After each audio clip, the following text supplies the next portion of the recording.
मोहम्मद अजहर सिद्दीक अपने programme political diaries के साथ हाजिर खिदमत है। बहुत से सवाल आप पूछते हैं तो जवाब मैं देता चलूं।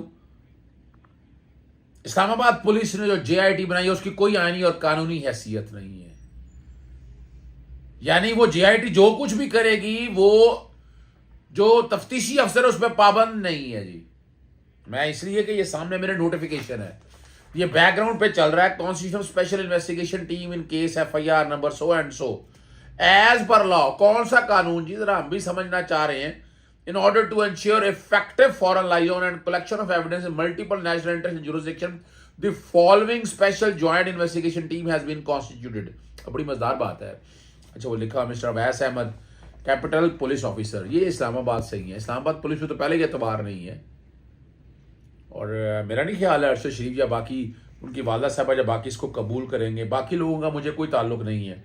इस्लामाबाद पुलिस के अंडर जो है, मैं नहीं समझता है कि इन्वेस्टिगेशन मेरिट पे हो सकेगी। ये सवाल बहुत से लोगों ने उठाए हैं और मैं कानून ढूंढ रहा हूं। मैं वैसे चाहूंगा कि इस्लामाबाद पुलिस आके कानून बताए, किस कानून के तहत ये जीआईटी बनाई है।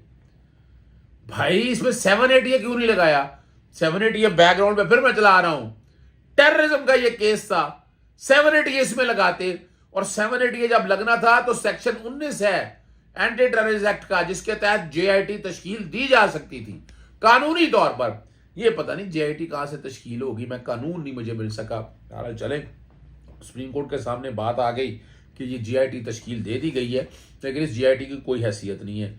आगे सुनिएगा, उसका सबूत मैं क्या देने लगा हूं आपको। The SSP investigation Islamabad and its team along with Mia Mohammad Shahbaz, Inspector Police and other relevant officers of Islamabad shall assist the special joint investigation team in collection of evidence in an efficient and professional manner. CPO officer वहां बना दिया, necessary fund, और ये सारी चीज़ों को आप देखकर समझ सकते हैं कि हालात क्या हैं। और मैं बेवकूफ़ का लफ्ज़ नहीं इस्तेमाल करना चाहता। अब सुप्रीम कोर्ट के सामने यकीनन ये चीज़ गई होगी, लेकिन ये मामला काबिल तवज्जो है, ये बहुत ज़रूरी है। और मेरे पास चूँकि लेट आई है, इसलिए रात के प्रोग्राम में मैं नहीं बता सका आपको, लेकिन आप लोगों के नॉलेज में लाना बहुत ज़रूरी है। चलते हैं आगे। नैब की तरमीम के हवाले से इस्लामाबाद सुप्रीम कोर्ट में समाअत हुई है। इमरान खान साहब की दरख्वास्त पर समाअत हुई। अब ये नैब की हमायत करते हैं या नहीं, सुप्रीम कोर्ट ने नैब से वाज़े जवाब मांग लिया। नैब से वाज़े तहरीरी जवाब वफाक के वकील मखदूम अली खान की इस्तदा पर मांगा गया।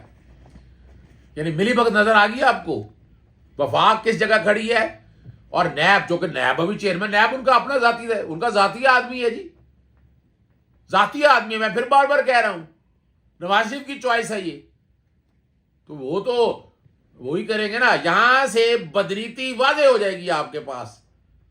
और ज़ेर इल्तवा मुकदमा में कितने मालियत के हैं, ये अदालत ने नैब से तफसीलात मांगी। सुप्रीम कोर्ट माजी में भी कानून साजी की हदायत दे चुकी है, बिल्कुल बड़ी एग्जाम्पल्स मौजूद है। आर्मी चीफ तैनाती केस में भी पार्लियामेंट को कानून साजी के लिए वक्त दिया गया। बाज़ फैसलों से अदालत ने मुजवजा कानून का मुसवदा भी पार्लियामेंट को दिया। लाहौर हाईकोर्ट में कितने फैसले मैं बता सकता हूं आपको। नैब तरमीम से वो केसेस भी दोबारा खुलेंगे जिनसे अदालतें फैसले कर चुकी है, ये हकीकत है। एनआरओ केस में भी सिर्फ वो मुकदमा दोबारा खुले थे जो ऑर्डिनेंस के जरिए बंद किए गए थे। जो मुलजमान को अदालतें सजाएं दे सकती हैं, दे चुके हैं, उनके केसेस तरमीम के बाद कैसे ख़त्म हो सकते हैं, ये हो रहा है यहाँ पर। इस पर जब ये सारी बातें की, इस पर जस्टिस सैयद मंसूर अली के दलाइल ख़त्म हो चुके हैं। दलाइल मुकम्मल करने के लिए 2-3 दिन और मांगे हैं। पीर तक जो दलाइल है वो ख़त्म करने की हदायत अदालत ने कर दी है। ये आपका और बड़ी लंबी तौरी तादाद है। अब नैब का इम्तहान, नैब का इम्तहान क्या शुरू होना है? नैब का किरदार सामने है, सियासी बुनियादों पर कर रही है सारी इंक्वायरी और इन्वेस्टिगेशन। और ये जो ओपन एंड शट केस है, अब देखें ना, ये हमजा के शरीफ में क्या किया इन्होंने आकर, अभी सुन लीजिएगा। मैं एडवांस बताने लगा हूँ आपको, रात मैंने नहीं बताया क्या होगा। वो जमानत कराने आगे हैं, करा के आ जाएंगे, आगे जी, बिल्कुल आगे। और नैब क्या कहेगी जी, बिल्कुल केस ही कोई नहीं बनता। नोट कर ले, नैब मिली जो हुई है उनके साथ, इस ज़हन में रख लें आप, वरना ये तो लोग तो आते ही थे। और खरबर पे रात में तफसीलात बता चुका है, सिर्फ आपके नॉलेज में लाने के लिए मैं सिर्फ बातें करता हूँ। सिंध में कुछ 2-3 हेयरिंग ऐसी हैं बड़ी इंपॉर्टेंट है जो आप लोगों को पता चलनी चाहिए। गुलस्तान जौहर ब्लॉक में ना जो प्लाट के तनाज़ों और ज़मीन पर कब्जे का मसला है, और जो डीजी केडीए को 1 लाख रुपए जुर्माना अदा न करना भारी पड़ गया। शोकाज नोटिस जारी कर दिया और 11 बजे खुद पेश होने का कहा है। और ये कोई ये नहीं अमल दरामद करते, मैं वहाँ के ऑफिसर की बात जानता हूँ। कहाँ है अदालती फैसले पर अमल दरामद, जैसे नदीम अख्तर का सवाल पूछा गया, और यहाँ पर कोई हालात नहीं है। एक और अहम मामला जो है वो आपके साथ डिस्कस करना ज़रूरी है। वो किमाड़ी में 2020 में आपको पता है जहरीली गैस या लाख्तों का मामला था, और मुकदमा 1 लाख के तहत ख़त्म करने पर अदालत बरहम देखे। अब क्या हुआ है, हाँ जी ख़त्म करने की बात हो रही है। बगैर पोस्टमार्टम के केस 1 लाख कैसे कर दिया गया? चीफ जस्टिस साहब के रिमार्क से तसल्लीबख्श जवाब देने पर अदालत का गैर तसल्लीबख्श जवाब देने पर ना ये बरहमी है, फौरी हटाने का हुक्म दे दिया है। तफ्तीश किसी आले अफसर के हवाले की जाए। IG सिंध को हिदायत की है। ज़ाब्ता फौजदारी के दफ़ा 17 का चलान तैयार किया है। पता 173 है क्या?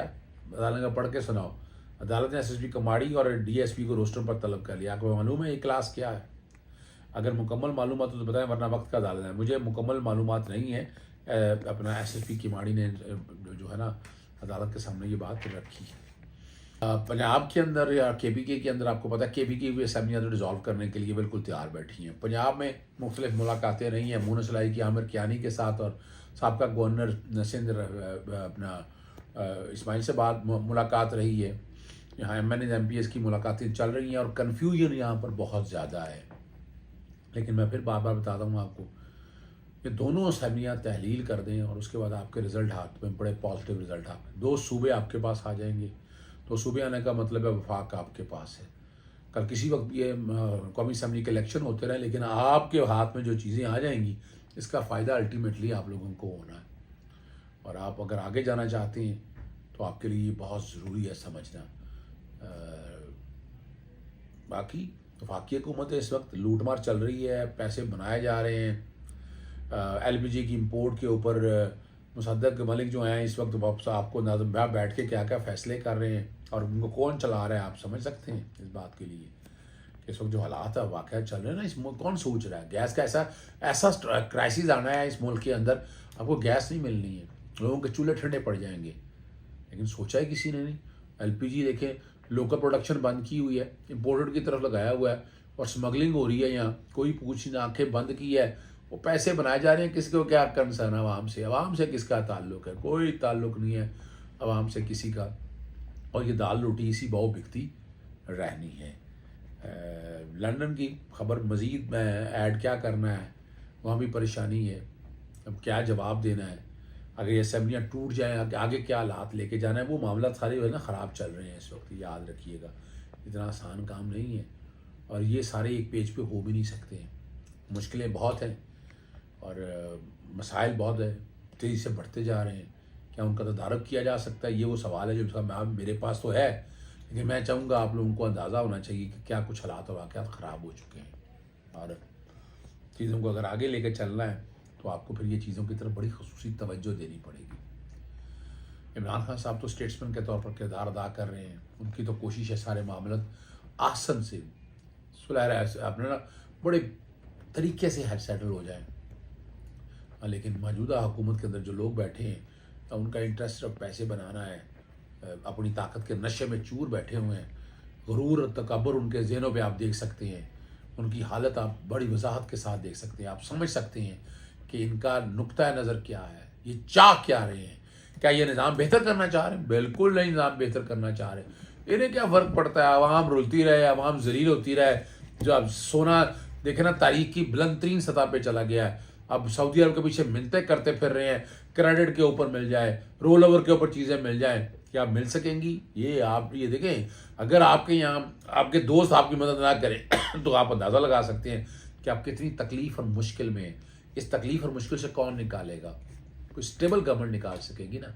स्टेबल गवर्नमेंट कौन लाएगा? स्टेबल गवर्नमेंट तो इमरान खान के अलावा तो बाकी इनकी कैपेसिटी तो मुझे तो नहीं नज़र आती है। यहाँ इस मुल्क का वाहिद हल इस वक्त कबल अब इंतखाबात है ताकि मुल्क आगे जाए। नहीं मानते छोड़ें इसको, दोनों सूबों के अंदर इंतखाब करवाएं। अब चलते हैं आखिरी मामले की तरफ। कॉलम मैंने आज लिखा है कि वो बैकग्राउंड पे ये कॉलम चल रहा होगा अपोजिशन लीडर के बारे में, जो बैकग्राउंड पे चल रहा है आप, और आईनी दरख्वास्त भी जस्टिस आबिर हुसैन चट्टा की कोर्ट में लगी हुई है। जो अपोजिशन लीडर ने रूल 39 को चैलेंज किया है कि जो है ना न्यूमेरिक स्ट्रेंथ जो है ना, थोड़ी सी जितनी भी स्ट्रेंथ है उसकी, उसके मुताबिक उसको सिलेक्ट कर सकते हैं। मैं नहीं समझता इतनी बड़ी मेजॉरिटी है वहाँ पर, सीटों की तादाद इस वक्त इतनी है, और लेकिन आप क्या ये राजा रियाज ताल्लुक पीटीआई से है, ये अपोजिशन लीडर भी पीटीआई की पार्टी ने तो फैसला ही नहीं किया, और ये अपोजिशन लीडर बने बैठे हुए। क्या किरदार है अपोजिशन लीडर का? रोल जो है यानी आईनी तौर पर 213 आर्टिकल के तहत इसने इलेक्शन कमीशन तैनात करना है, इसने अपना केयर टेकर सेटअप तय होना है, चेयरमैन लैब तैयार होना है, तय होना है। तो नीति बाजी है जहाँ तक मैंने इसको हटाने के लिए बात किया, कानूनी प्रोविजन सारी सामने रखी। इजाज़त चाहता हूँ। अस्सलाम वालेकुम, अल्लाह हाफ़िज़, पाकिस्तान जिंदाबाद।